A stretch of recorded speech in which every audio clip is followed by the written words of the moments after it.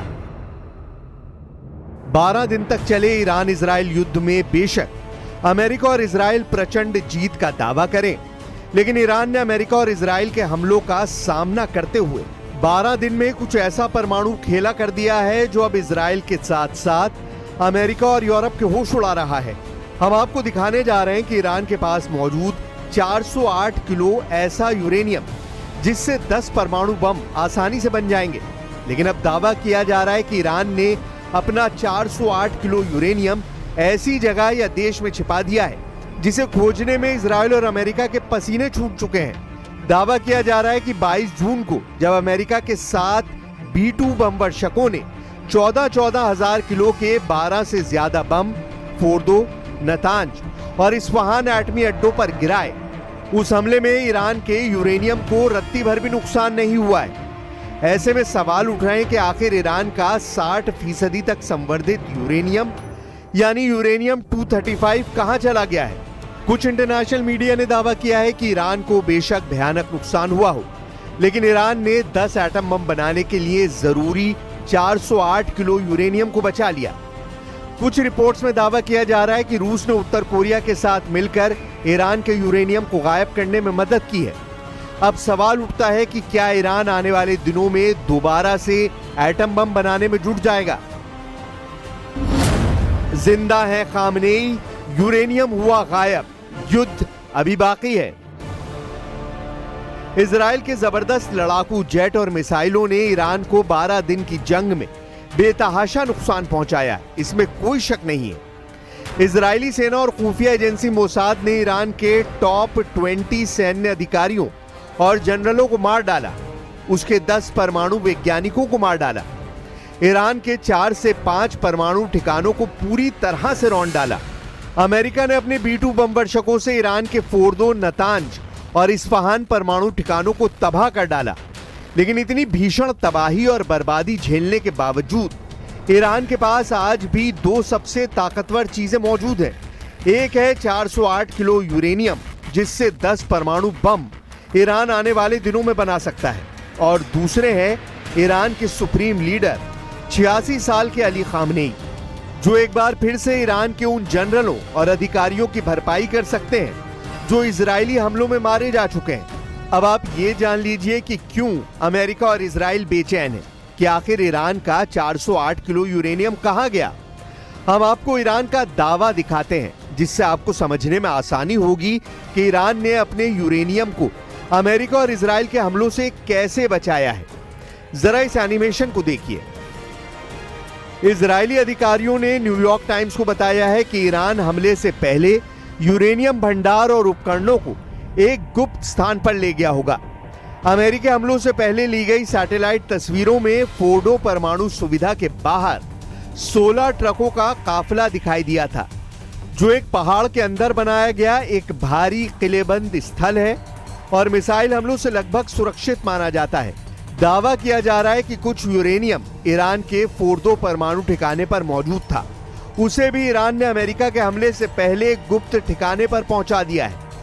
Iran के विदेश मंत्री अब्बास अराक्ची कई बार दावा कर चुके हैं कि ईरान ने संवर्धित यूरेनियम इजराइल और अमेरिका के हमले से पहले ही खुफिया ठिकाने पर पहुंचा दिया। दावा किया जा रहा है कि ईरान ने 408 किलो यूरेनियम को 16 ट्रकों से कहीं छिपा दिया है। अमेरिका का दावा, तबाह किए परमाणु ठिकाने और यूरेनियम। अब आप जरा इस दूसरे एनिमेशन को देखिए, जिसमें दावा किया गया है कि 22 जून को जब अमेरिका के 125 लड़ाकू विमानों, बम वर्षकों और टॉमहॉक क्रूज मिसाइलों ने ईरान के परमाणु ठिकानों पर हमला किया था, उस वक्त ईरान के फोर्दो, नतांज और इस्फहान ठिकानों को पूरी तरह से तबाह कर दिया गया था। अमेरिका के राष्ट्रपति का दावा है कि अमेरिका के तूफानी हमलों से परमाणु ठिकानों पर मौजूद ईरान का यूरेनियम अमेरिकी हमलों में पूरी तरह से तबाह हो चुका है। यानी अमेरिका के दावों के मुताबिक ईरान का यूरेनियम अमेरिकी हमलों में तबाह हो चुका है। I believe it was total obliteration. I believe they didn't have a chance to get anything out because we acted fast. If it would have taken 2 weeks maybe, but it's very hard to remove that kind of material. Very hard and very dangerous for them to remove it. Plus they knew we were coming, and if they know we're coming, they're not going to be down there. लेकिन अब सवाल उठता है कि दुनिया भर की media ये क्यों दावा कर रही है कि ईरान के परमाणु ठिकाने और परमाणु ठिकानों में मौजूद ईरान का 408 किलो यूरेनियम अमेरिका और इजरायली हमलों से बच चुका है। क्यों दावे किए जा रहे हैं कि ईरान ने हमले से पहले ही अपना यूरेनियम कहीं छिपा दिया है? खुद अमेरिका के उपराष्ट्रपति जेडी वेंस भी ईरान के यूरेनियम को लेकर बुरी तरह से भ्रमित है। अमेरिका के उपराष्ट्रपति जेडी वेंस ने स्वीकार किया है कि अमेरिका के हमले के बाद ईरान का 400 किलो यूरेनियम गायब हो गया है। अमेरिकी उपराष्ट्रपति जेडी वेंस ने एबीसी न्यूज से बात करते हुए इसकी पुष्टि की है। उन्होंने माना है कि पिछले हफ्ते ईरान की 3 परमाणु सुविधाओं पर अमेरिका के हवाई हमलों के बाद यूरेनियम का 400 किलोग्राम भंडार गायब हो गया है। उन्होंने माना है कि 400 किलो संवर्धित यूरेनियम से कम 10 परमाणु बमों का निर्माण हो सकता है। रिपोर्ट के मुताबिक ये 408 किलो यूरेनियम करीब 60% तक संवर्धित है और परमाणु बम बनाने के लिए 90% संवर्धित होना जरूरी है।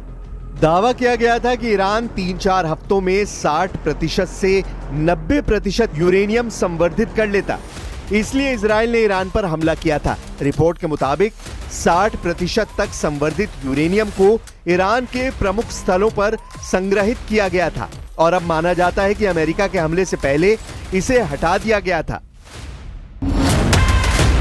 400 किलो यूरेनियम ईरान से गायब, क्या रूस ने किया खेला? ईरान और इजराइल जंग में जिस तरह से इजराइल की तरफ से अमेरिका ने खुलकर साथ दिया है, ठीक उसी तरह से ईरान का साथ रूस ने भी कहीं ना कहीं जरूर दिया है। बेशक रूस ने अपने हथियार ईरान को नहीं दिए, लेकिन पर्दे के पीछे से ऐसा खेल खेला कि इजराइल को सीज फायर के लिए मजबूर कर दिया। Israel got hit very hard, especially the last couple of days. Israel was hit really hard. Those ballistic missiles, boy, they took out a lot of buildings.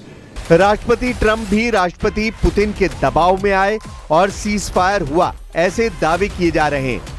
लेकिन अब यह भी पता चला है कि ईरान के परमाणु ठिकानों और यूरेनियम को बचाने के लिए रूस ने पर्दे के पीछे से अमेरिका के साथ मिलकर खेल खेला है ताकि ईरान को बचाया जा सके। इसका सबूत है पुतिन के बेहद करीबी और रूस के पूर्व राष्ट्रपति दिमित्री मेदवेदेव का वो बयान